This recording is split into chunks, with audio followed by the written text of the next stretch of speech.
You're listening to Deliberate Living, a podcast that inspires, empowers, and encourages listeners to live life more authentically. My name is Holly Priestley, and I'm a full-time nomad who has been living in my 1997 Ford van for more than a year. I travel the United States with my dog, learning how to live with more authenticity. I explore different ways people choose to ditch the prescribed life we've all been sold and live on their terms, finding freedom and happiness however they choose. Hey, everybody. Thank you so much for tuning into another episode of Deliberate Living. Today, we have Laurén Ettinger. She is a wonderful woman that I met at RTR this year. Yeah. She also lives in a van with a dog, and I really want you guys to hear her story and how she got to be where she is from a very prescripted and stressful past. Yeah, absolutely. Laurén, why don't you tell us a little bit about yourself and where you came from? Sure. So like you said, I'm Laurén. I've been in my van for a year and 4 months. And before that, I was doing the traditional 9-to-5 thing, living in DC. I lived in DC for about 7 years. Like most of us that live in vans, I cracked and left it all behind. And now I live on the road. Love it. Yeah. So what made you decide to move into the van, to make that transition from living in DC? I mean, that's a pretty big shift, pretty big life change you made there. Yeah, so it's definitely a rising cost in DC thing. I had a really great job. I had been with the same company for 6 years. I had started as an intern and was at a much higher level, was managing really, really cool programs and making good money, and rent was just so unsustainable. I was living in this great 2-story penthouse apartment, could walk to work, and I was in DC, and every single year, the apartment didn't get any nicer and the rent got higher. So I was trying to figure out how to buy a house, at least pay mortgage instead of pay rent. And since I had been in DC proper for a couple of years, I did not want to move to back to Virginia or out to Maryland. So I wanted to stay in the district. And, a crummy house in a bad neighborhood, not metro accessible, you're looking at $500,000 to start. You pretty much in the DC purchasing market need to put 10 to 20% down, preferably in cash. Yeah. So I was like, okay, I'm just going to have to work really hard for another 10 years and keep paying rent and try to save up all this money so I can buy $1 million house and be a homeowner, or $100,000 condo. So I was resigning myself to that, and was on vacation in North Carolina with my parents, having a little cabin weekend. We were watching HGTV, as one does on vacation. Oh, I love HGTV. Yeah, it's my vacation vice. I only watch HGTV on vacation. Yep. And there was a promo for the Tiny House Hunters show, and in the promo, someone was trailering their tiny house. It was like a truck with the tiny house, and they were going over the Brooklyn Bridge or something. I was like, oh, that's a great idea. I didn't think about the fact that I could move a tiny house. So I started looking into, I was researching that and trying to figure out how I could build or buy a tiny house, because that's much more affordable than a row house in DC or a condo. Yeah. And the more I did that research, realized, well, you have to have a truck with a certain towing capacity. You need to buy the trailer. So that was starting to get... finding a place to park can be a hassle and a half. Exactly. And in that research, I discovered that people lived in vans, and that made so much sense. Why wouldn't you build the tiny house inside of the vehicle instead of hitch the tiny house to a vehicle? And it's basically, once I discovered van life for myself, I was 100% all in. I spent the next year, I moved out of my expensive apartment back to Arlington, Virginia, into a less expensive apartment. Really, really worked concertedly for a year, downsizing all my possessions and getting prepped for that transition into the van. Uh-huh. So you stayed working at the same job that you could walk to before, and now you had to commute in, but it was worth the compromise. Yeah. Well, that was fine, because the building I moved to in Arlington, I had lived there for 3 years previously. So that job in DC, I had actually started from this apartment in Arlington, Virginia. So great. It was just a different commute, but a commute I had done before on the metro. And I did actually end up keeping my job for the first year that I was in the van. And that was a big decision. I really, really wanted to quit my job, not be a part of that stress anymore. But when it comes down to it, it's really scary. Financial stability is a real thing. You know, we say that we're fine making less money, but when it comes down to it, you're like, oh no, like I have to make all these lifestyle adjustments, and how am I going to pay my bills, and what am I going to do with my time? And I had a really great team that I loved and worked on a project that I was quite passionate about. So I ended up transitioning from working full-time in the office to becoming a part-time remote employee, and I kept my exact same position for a year on the road. So I just left that in, I think it was mid-September, beginning of October. Of 2019. Of 2019, yeah. Yeah. I think that's really important for a lot of people to hear. You don't have to just move into a van and change everything all at once. You can still keep some of that stability, some of that familiarity, especially that financial stability also. Mm-hmm. In the year that you were working towards moving into the van, was there anything that kind of got caught, in your throat while you were like thinking about it? Or is there anything that like scared you about it? Were there any hiccups that you had along the way? Did you ever think like, oh my God, what am I doing? I'm insane. I should not be doing this. No, I was pretty passionately determined to move into a van. I think the biggest thing for me, I originally had intended to buy a used vehicle and convert it myself, just simply from a financial perspective. Most build companies start at around $100,000, and that's really expensive. On top of the cost of a new vehicle. Exactly, and I don't have that laying around. So I was just gonna figure it out. My apartment lease was, I think it was supposed to be up in like July or something, and I was gonna go down to my parents' house in Sarasota, Florida, and buy the van, drive it down, and then build it out there. But my dad called me and was like, I just want you to know, like, I don't have the tools needed to do this, like, or the expertise. And said, that's fine. And people do this. This is like a thing people do. People figure it out. The University of YouTube is a great resource. Yeah, YouTube. I was getting really freaked out though. I was pro-conning. I'm very type A personality. So I made a pro-con list of the things that I was comfortable with doing or comfortable learning how to do, and the things I wasn't comfortable doing. Mm-hmm. And the things that I could not do and was nervous to do far outweighed the list of things I felt comfortable with. Yeah. So, it's not that I'm not handy, but I've not built anything. I've lived in apartments and I've never been a homeowner. So I've always had maintenance to handle things outside of like putting a shelf up. Yeah. And I had gotten rid of my car a few years earlier in DC. So I hadn't even driven a vehicle in a long time. So mechanical skills, like working on an older rig. So I started looking at if I could afford to do a partial build out, have a company do the solar setup, and then maybe have someone do the cabinetry.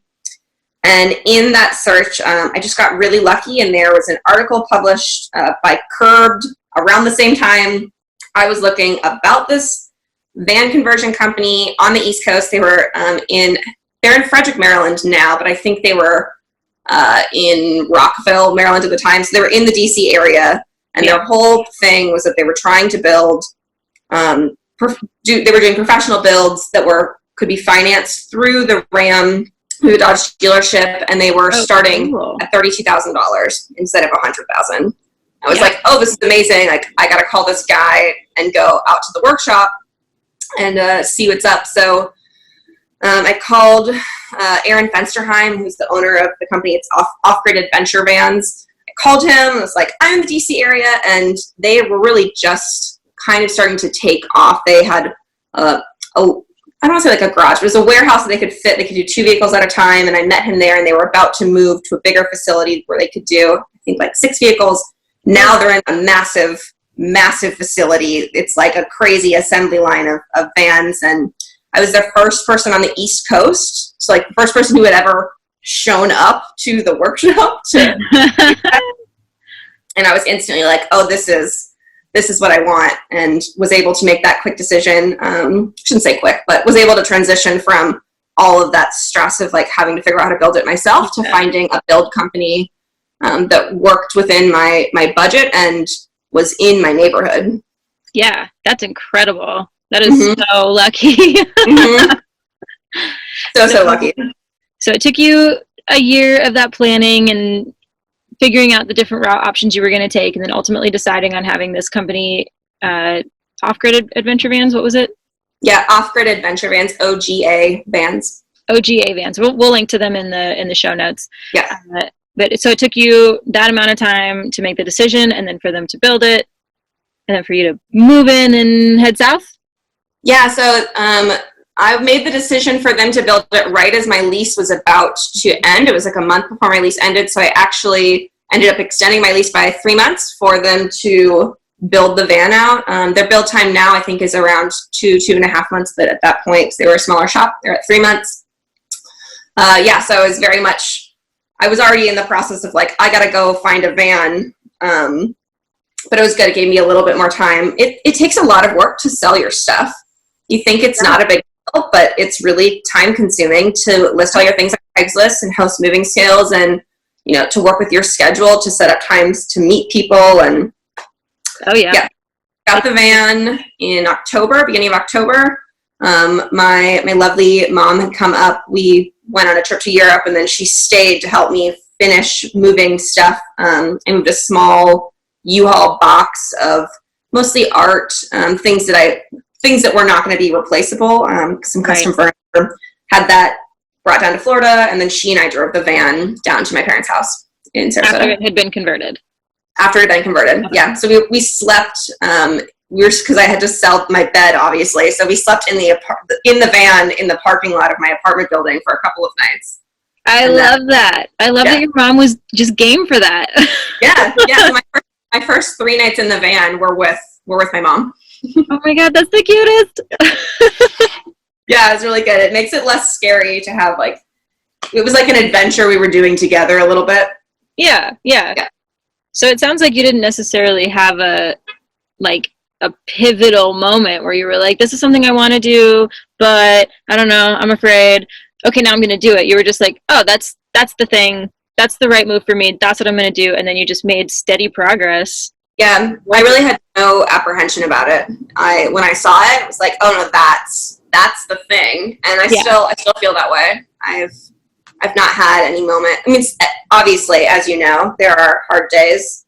I'd be lying to say that every day is roses, but there hasn't been a time where I'm like, this was a bad choice, or this is too hard, or maybe I shouldn't have done this. I'm very much still committed to doing it.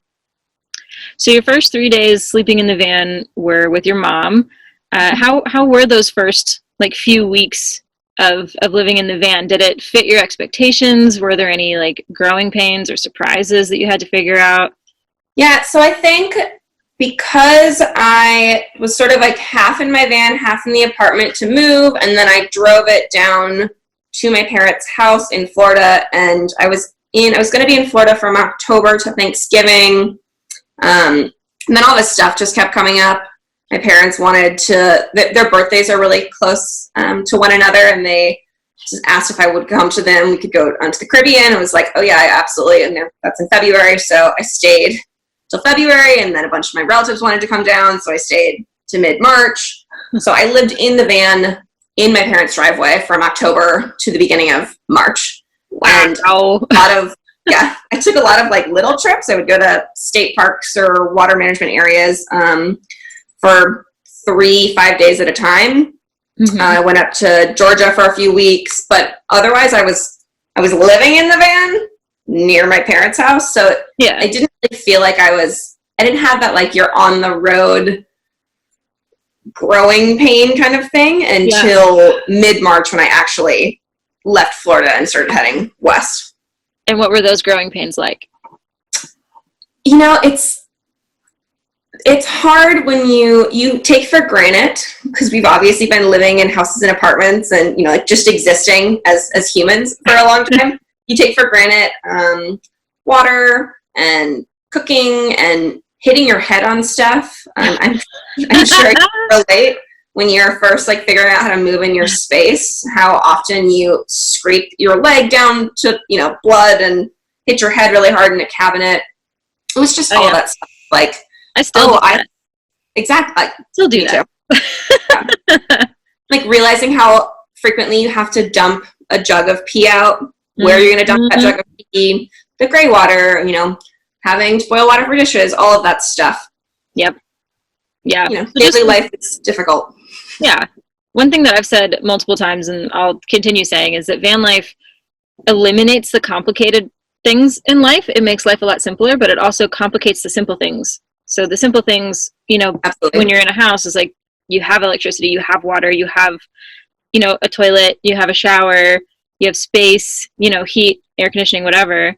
And in a van, you don't have any of that shit. So you kind of got to like figure out like your basic survival in ways that you never had to figure it out before.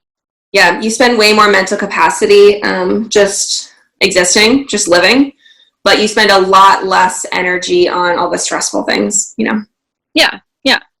So what would you say are the more long-term effects of living in the van? Ooh, long-term effects. It definitely changes your value. Well, I shouldn't say it changes your value system. We're obviously all a certain type of person to want to do this in the first place. Right. But it solidifies that. It solidifies the idea that you're happier when you're outside. It solidifies your ability to make quick and real connections with complete strangers. That's very, very different than being in the real world. You can't be cautious very much in terms of making friends. You basically just have to be all in and completely vulnerable. Not all the time, but a lot of the time that's very abnormal. I think that's a common question that people who don't live in vans ask, is about like safety or how do you meet people or whatever. And I think that it can be really intimidating at first, to put yourself out there. If you see another van in a parking lot, or you want to go to this event like RTR or another gathering of some kind, or even online. I've met so many other vanners on Instagram just by posting about where I am ish because safety matters. But I completely agree. You have to put yourself out there and be more vulnerable and be more like open to that connection. And there's things about van life that, you have to get really intimate with people really quickly because you can't just come over to my house for tea without also like being in the area that I sleep and I pee and I cook and, I'm all in one space. Well, and even if you start hanging out with a new friend, you are now neighbors. You are doing all of your daily tasks next to one another. Yes. So that really strips all of those boundaries away. And I think the way that we have to carve out private space and alone time is quite different. You have to be able to vocalize your needs, and those aren't things you have to do when you live in a house and go to a regular job. Right. I completely agree with that. What do you think are some of the biggest pros and cons of living this lifestyle, living on the road and having shifted your not only your lifestyle in your home, but your career and your friendships and everything else? Yeah, I think I'll start with cons. Two of the biggest cons, one would be that you leave the people that were where you were stationary. So there was nothing wrong with DC. I love DC. I moved there to live there forever. It's just too expensive. And I didn't want to be in the 9-to-5 career thing, but I have a group of really wonderful, wonderful friends that I met there. And that is quite painful sometimes. We have a group me message and people will post pictures at brunch and I'm like, I'm on the other side of the country. And it has been nice. I'm not the only one who has left DC. So some of us are other places, but that's tough. You have to, if you want to live in a vehicle, you have to drive away from your friends or family, depending on where you are. Yeah. That's a big con. I had another one. Oh, on the same line, you're transient. So people come into your life and then they drive right out of your life, or you meet someone, you meet new friends, you meet a partner, and then you've got somewhere to be, or frankly, I think we're all just kind of bad at staying in one place. So sometimes you have nowhere to be, but you can't stay. Yeah. That is very much a thing. I think this year, not 2020 this year, but sort of this section of being back on the road, because I was in Florida for the winter again. Mm-hmm. I'm coming to terms with a bit more that there are really great people that I met and loved so much last year that we are not in the same part of the country right now. We're doing different things. I've got a lot of girlfriends who are chasing snow, and I don't do the cold, so I don't know when I'm going to see them. And you've got a lot of that, of like people who you totally vibrate on the same frequency with, but you've got different agendas, and that can be quite painful sometimes. Yeah, I think that one thing that kind of ties us all together, anybody who lives a nomadic lifestyle, is that sense of FOMO. So you have that fear of missing out on all the fun things, and you can go and like do all the fun things, but then you also have that genuine fear of missing out on, important things with your stationary people, like birthdays and anniversaries and holidays and things like that. Or, if people are going to go have fun in the snow, but your rig or your personality just can't handle the snow, then you have the fear of missing out. So you want to go and do those things, but then there's some things you just can't do, and you can't be everywhere at once. So you're going to miss out on something. Yeah. And that's hard. Yeah. It's really, you have to, family forces you to work really hard to be present. And sometimes that's easy, and sometimes that's quite difficult. Yeah. Yeah. So those were the biggest cons. Yeah. What do you think are the biggest pros? Biggest pros, I think one of the main ones for me is that I get to spend 24/7 with my dog. Yes. Who I love. Currently, I don't know if you can see her. Yeah. Penny. She's taken over the jog bed of the house that we're at. Yeah, so I get to spend all my time with her, which is great. I think it's a much better life for a dog than having to spend 8 hours sleeping alone in your apartment or house while you're at work, and then getting to go on, an hour walk or a 2-hour walk and maybe a hike on the weekend. We get to hike all the time. We get to go to the dog beach. Generally, my activities outside of social things or errands or work are related around what she wants to do, or what he wants to do, just be outside. Yeah, so that is awesome. And then for me, just traveling around, I love traveling. I've had a travel bug since I was about 10. So I have not devoted much time to being in this country. I've been traveling internationally forever, and it's been really, really cool to spend more time kind of creating my life around vacation and travel, but my day-to-day versus like working really hard to take that vacation. Right. It kind of shifts. You get to combine your work and your daily life with the travels that you want to do versus, all right, I'm gonna take this trip in 6 months. So for the next 6 months, I'm gonna save up or plan or whatever. Exactly. Yeah, I can get up early and I can work for 5 hours, make lunch, and then I can go explore a new city. I can go on a hike. I can do whatever. I can switch into that vacation mode, which I think is really good for your mental well-being. Yeah, absolutely. Taking mini vacations every day versus one vacation every 6 months or even every 12 months. Yeah, absolutely. Your job. One thing that we've touched on a little bit already that I'd like to dive more into, if you're comfortable with it, is talking more specifically about how you sustain the lifestyle financially. You had a really good, high-paying, high-stress job prior to van life, and then you kind of kept that job in a different capacity for the first year or so, and now you're doing something else entirely. What does that look like for you? How are you making it work logistically? Yeah, so I have actually been quite lucky. So I had 2 jobs when I was living in DC and when I got on the road, and I have just gotten rid of one and kept the other. So my family publishes tourism magazines in Southwest Florida, and I've worked for my family business for, I think it's 11 or 12 years now. And that was always just kind of like a little side thing that I was doing when I still had a full-time job in DC. And I really wanted to transition to supporting my family more and being a part of our business. So when I went down to part-time With the DC job, I scaled up a little bit and started taking on social media responsibilities for our company as well.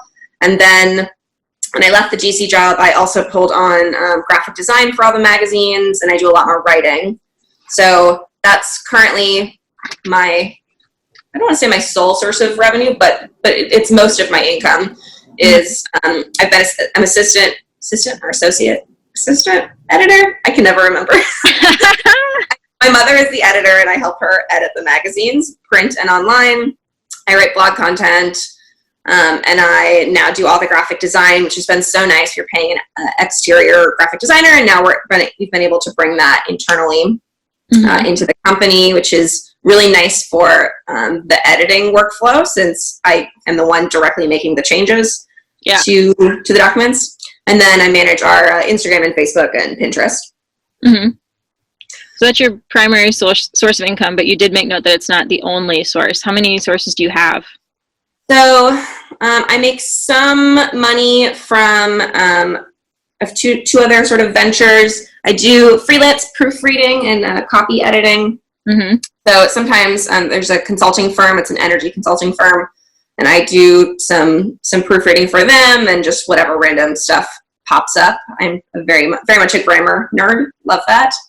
And the other thing is through Good Vibe Collective, which is an organization that myself and some other van lifers started sort of informally last year and more formally this year. We put on events, and we help other van lifers with their events, and we're just here to support the community. And I do make a tiny bit of money when we put on events. Pardon me.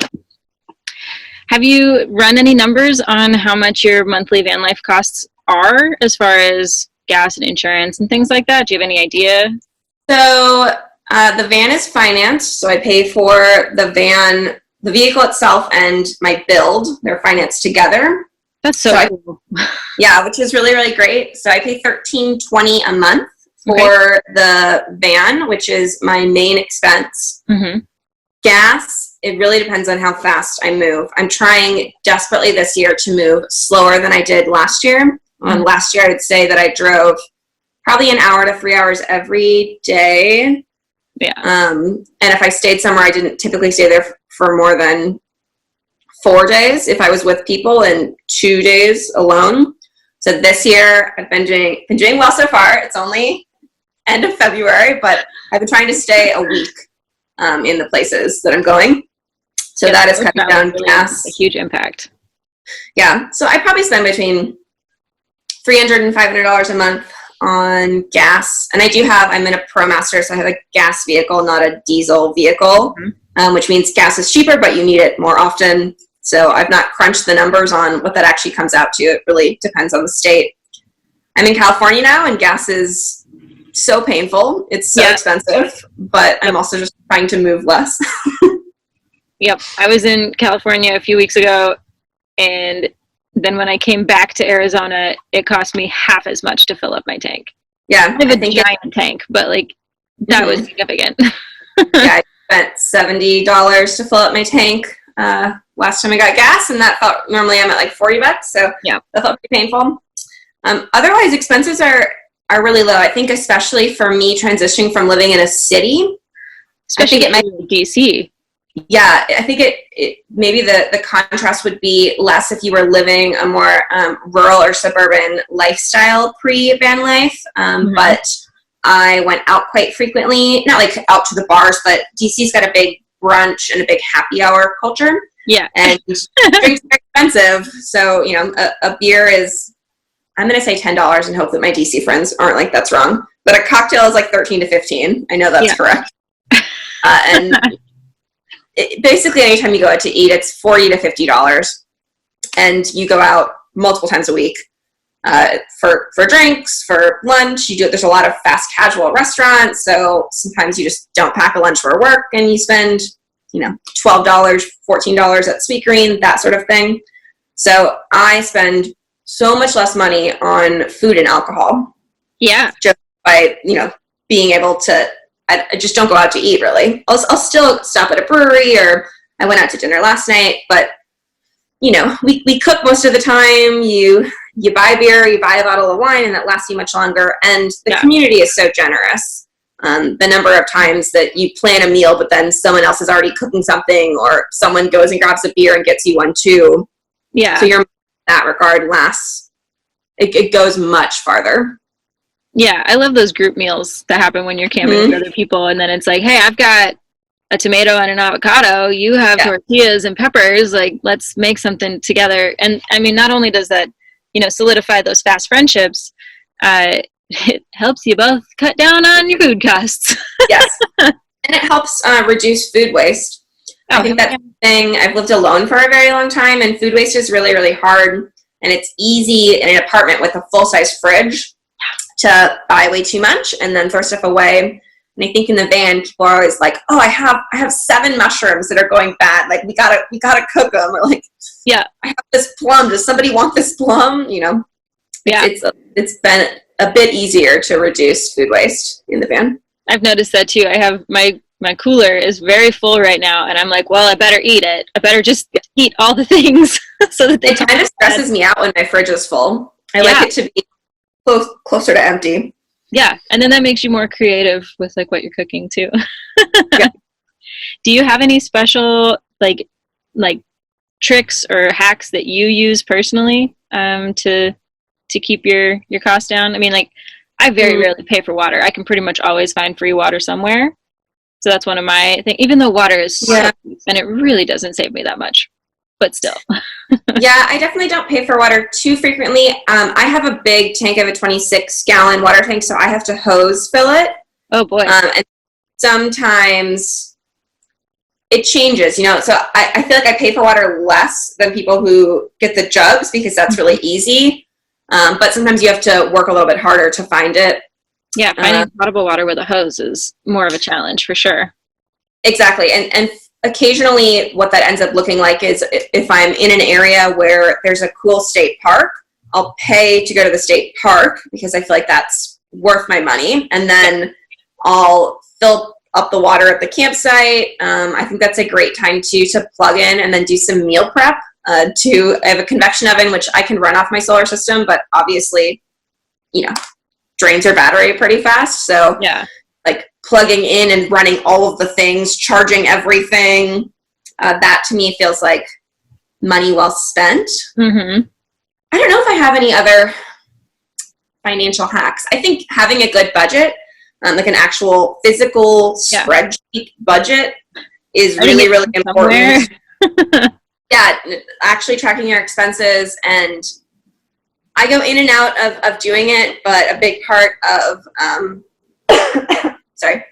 big part of my previous job was managing very large budgets for projects and managing government money. Mm-hmm. So I think having an understanding and a knowledge of how to do that and then trying to apply it to your own life, it's just so important when you start to track little things like $3 coffees, or I think one of the big things for van lifers is all the extras at the gas station. Like, you should not go into the gas station ever. No. And if you do, you should not buy anything. And no, you go and use the restroom and then you leave. Exactly. And I am so bad at that. Every time I go into a gas station, I'm like, well, I might as well give myself some crackers and a drink. Yeah. You all of a sudden think you're on a road trip and not just like putting gas in your house. Yeah, so it's not a road trip, it's a lifestyle. Exactly. Adding up those expenses and writing that down, I think is even if you do it every 3 months, to be like, oh, I thought I was only spending $200 a month on alcohol, and I'm actually spending $350, and like, that's too much. That's a good idea. Those are not real numbers. It's just giving a number. Yeah, knowing the actual facts of your spending is really important, especially when you're taking on any kind of alternative lifestyle. Yeah. Your income varies so much and your expenses vary so much.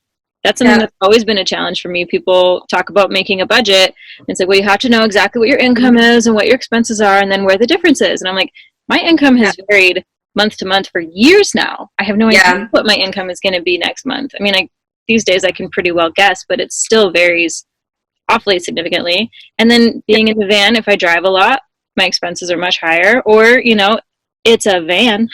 things happen. It needs to go to the mechanic sometimes. It's harder to budget in the van for sure. Even just your daily expenses, and the gas is one part, but if you're in cities a lot one month, you're going to eat out more, you're going to go to a brewery more. You might pay for parking, all of that stuff. Really, you can't budget very well for it, but at least tracking your expenses so you can know, like, okay, I was in San Diego for 2 weeks and now I need to not spend money outside of, these groceries for the next 2 weeks. I think for people who struggle with financial management and struggle with budgeting, switching to cash is a really, really smart move, and even pulling out all of the cash at the beginning of the month that you have to spend on things outside of your bills.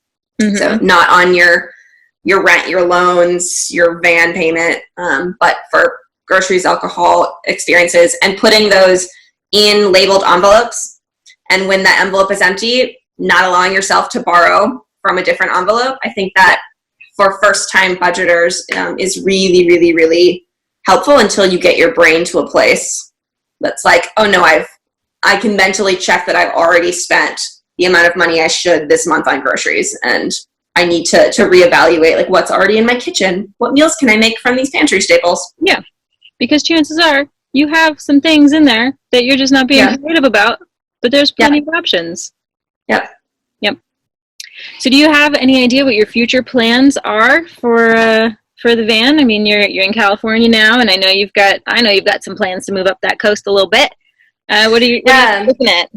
So I'll be in California through the first week of May, and then moving northwards and eventually up to Alaska this summer, and then back down to spend my 30th birthday at the end of August in Oregon. Nice. Yeah. So right now, just doing this coastline. So it should be good. This is a long time for me to be in one state, since I'll be here. I got California last week, and I'm not going to leave till beginning of May, but I'm challenging myself to move less. I mean, that's a solid like 2 or 3 months there in one place. I can't say that I've done that. Well, I mean, don't hold me to it. Sure, if you listen to this in 3 months, I'll be somewhere else, but who knows? Right. Trying it. Right. So do you think that you'll be in the van for a hot minute now, or do you think you'll maybe to like a sailboat or a house or a spaceship? No, or definitely not do a boat life. Not me. No, I definitely, when I moved into the van, there was no, like, I didn't have a quest to do all the national parks, so there wasn't a thought of, a lot of people do this for a year, they do it before something. I don't really have a plan to ever be suburban. I have no plan to ever sit in a cubicle ever again. So I assume I'll be in the van for many more years to come. Yeah. Hoping maybe this year, maybe next year, maybe the year after that, to buy some property out in Western North Carolina, and make that sort of eventually you got to slow down the travel bit. So I think I'll start to be part of the time on that property and part of the time on the road. I love it. You never know. There's so many things could happen between here and there. But no intention of leaving the van soon. Nice. And what piece of advice would you give to anyone who's considering taking the leap from a high stress, high pay, corporate-y, government-y kind of job to something a little bit more alternative? I think you have to be kind to yourself, and there isn't a one-size-fits-all way this works. You do not have to burn it all down. And I think that there's this idea that you need to stop wearing makeup, stop shaving, get dreadlocks, quit your job, sell all your possessions, change your name, right? Go full hippie. But you're still the same person. So you have to figure out what works for you. And for me, having the stability of keeping my job in the beginning, obviously in a very different capacity, but that was so good for me. It was really nice to not have to be concerned about the money bit, and the transition felt less scary. And it was nicer at work. I felt like I could acknowledge the relationships that I had built with my team and with my managers, and really see that out to a nice long drawn conclusion versus just coming in and giving 2 weeks notice and saying I'm moving into a van. Bye guys.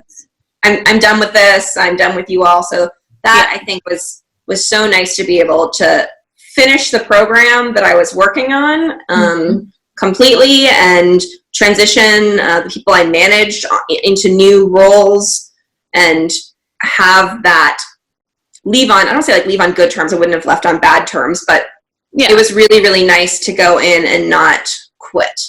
Yeah, like tie up those loose ends and see it out. Yeah. Yep. Yeah.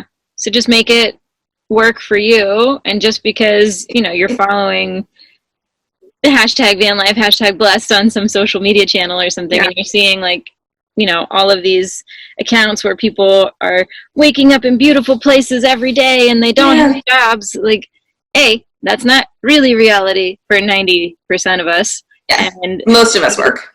Yeah. I'm sitting in a parking lot right now. You could probably hear the cars behind me. I mean, my van is on the street. I'm sitting in someone's house. Yeah. So I really like that tip of, there's no one size fits all and you got to make it work for you. And I think that's the best thing about living a deliberately alternative lifestyle is that it is more authentic, and you get to kind of play with what does and what doesn't work for you and your situation, you and your dog or your partner or your friends or your job. And I think that's great. Yeah, you just have to listen to yourself, listen to your heart, be quiet enough to know what you need. And be open to change. Yep, absolutely. So Laurén, if people wanted to come follow you and your adventures on the social medias, how would they do that? So on Instagram, I'm Flit, Float, Fly Away. That is also my website. I blog infrequently, but please go, check it out, flitfloatflyaway.com. You can also look at thegoodvibecollective.com, which is a great community of nomads. And we put on events throughout the year and support other nomadic events, nomadic creators, all the good vibes. I think that's it. At Pinterest, you can look at mostly just Instagram. Mostly just Instagram. Her Instagram's great, and you get to see a lot of pictures of Penny. Yeah, it's really all about Penny. Yeah. I mean, I'm not mad about it. My Instagram is all about Lisa. Yeah. All right. Well, thank you very much, Laurén, for joining me for this episode, and we will see you soon. Thanks, Holly. Bye. We've reached the end of this episode of Deliberate Living. You can find the show notes and everything we referenced over on my website, and be sure to subscribe wherever you listen to podcasts on YouTube or sign up for email updates every time something new is published. I'll see you next time on Deliberate Living, and until then, keep your life on the DL too.